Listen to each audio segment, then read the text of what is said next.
Torts, I wanted to ask about Liam Foudy. Obviously went into the bubble and had some success there, but now comes the chance to play a full season. How big of a transition is that for a young guy, and are you just interested to see how he handles that?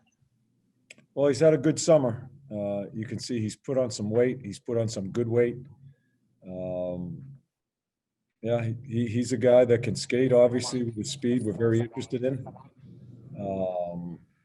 We're just going to wait and see how it all works out as we start getting into the guts of the camp and start playing our season. Next question for Torts. Aaron Portzline, go ahead. You were with Muckler. I know in Buffalo. What did he mean to a young coach in that spot just early in your career? He was one of my mentors. I was with him as an assistant coach in Buffalo. I was with him in New York as an assistant coach. A really good family friend.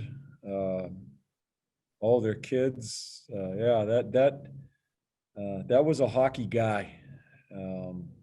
I learned a ton from him, and one of my true mentors. I watched how he handled the LaFontaines, the Howard Chucks. We had the Alexander McGillneys in Buffalo. I think it's one of the most important things in coaching is how you handle your top players. Yeah, he was. Not only did I think I worked for him for 8 years. A very good friend to the family, Audrey and the kids, and yeah, that's a tough passing, and I wish the family the best. Yeah, thanks. Good. Next question for Torts. Anybody? Go ahead, Porty. Hey, John, maybe I'm reading too much into this, but it seems like some of the drills you've had the first couple of days are designed for offensive success, if you know what I'm saying. You want this team to be more wide open and more confident and more free-flowing offensively.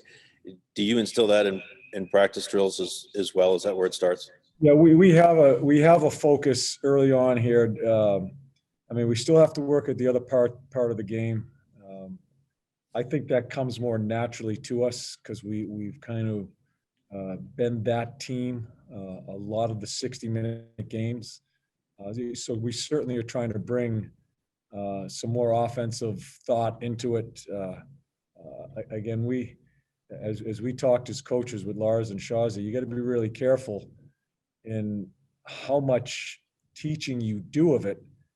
I'm not sure what's best, teaching the offense or just allowing them to be offense, allowing them to mentally feel free. And I think it has to be a combination of both. So as I've told you guys many times, I've got to progress as a coach in that part of the game, but we also try to help them in certain ways. And that's why we've done some of these drills we've done here the first couple of days. Max Domi certainly has skill that can help you. Does he also have sort of offensive attitude and swagger that can help you as well? Is he built that way?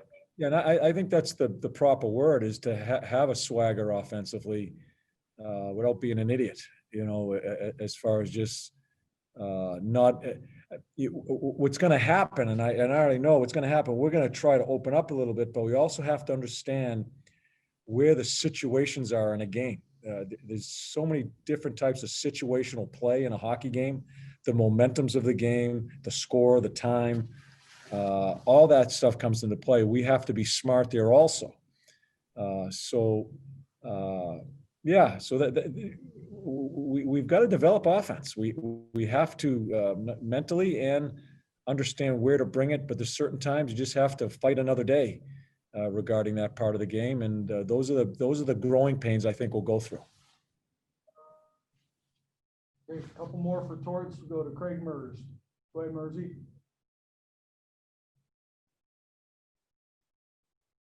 Go ahead, unmute Craig.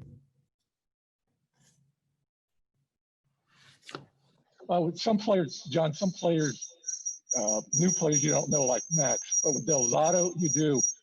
How much do you balance in your evaluation the player you knew some years ago and the player that he is now? Well, I'm looking at the player now.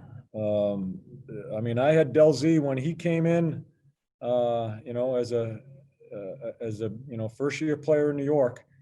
full of swagger, sometimes a little bit too much swagger. Went through a process with me, sent him down, wasn't happy, all that stuff that we always talk about when you're dealing with a young guy. He went through it with me. We have stayed in touch throughout the years. There were times we didn't even talk to one another because he was so upset about certain things that he was going through in New York. But the thing I like about him is that as he's gotten older, he understands the process and why he was put through it. And we've remained in touch, talked about his game when he was in Philly. We had conversations about his game in Philly. We've just stayed in touch. We have a very good friend, a common friend that we always stay in touch with in Liam. He's been fantastic to Liam and his family right on through this. I look at Michael now as I think he's 30. And I mean, I remember when he was just a wise ass when he came into New York, and now he's a 30-year-old man, and you can see that maturity. That's pretty cool for me in starting with a young guy, having some struggles and conflict with him, and seeing how he's grown up to be a man. And I'm thrilled that he's here. I think it was really good that Jarmo brought him in here. He's had a good couple of days here. As you very well know, defenseman, you're always looking for him, and gotten some really good reports about him from his other teams also. Last one, we'll go to Aaron Portzline. Go ahead, for you. John, what is your sense of the role you played in Del Zotto coming here on the PTO? The role I had in him coming to on here? Yeah. Well, I had talked to Jarmo about him, and Del Z and I had a conversation. It was deep into free agency, and players just weren't being moved in a really weird type of situation as far as with the COVID and all. But we had conversations. I did talk to Jarmo about Del Z and what I felt about him. I mean, the thing I love about him is his swagger, and I think he's learned how to play on that right line of confidence and swagger like that. His first pass is a really big weapon of his. So yeah, I do. I have a feeling about him because I've just gone through so much with him and watched him continue in his career. You want to give him a good look here and see where it goes. Not to get ahead of things because he doesn't have a contract yet, but do you see him as a guy that could be a driver of offense for this team? Or even really, if you have Jones and Werenski on one power play unit, you still need someone to play on that second one.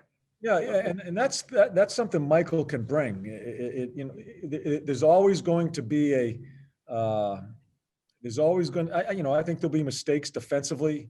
I think, but I've watched him with the other teams, watched him in Anaheim, and I know he's really worked at that part of his game. But his first pass is a very good play. It's a big play to get you out of the end zone. I think he's learned in New York. He tried to lead the rush all the time, and I think he's learned when to go, when not. I think he's learned some patience as a veteran player now, the amount of games he's played in this league, and he can run a power play. He doesn't have a really good shot, quite honestly, but I think he sees the ice very well. So those are a lot of different things as you look at him on a PTO here. That's very interesting to this team. And we moved out some defensemen. I think there's a major battle for that 5-6 spot, and Michael's right there. Thank you. Thanks, Torch. Thank you.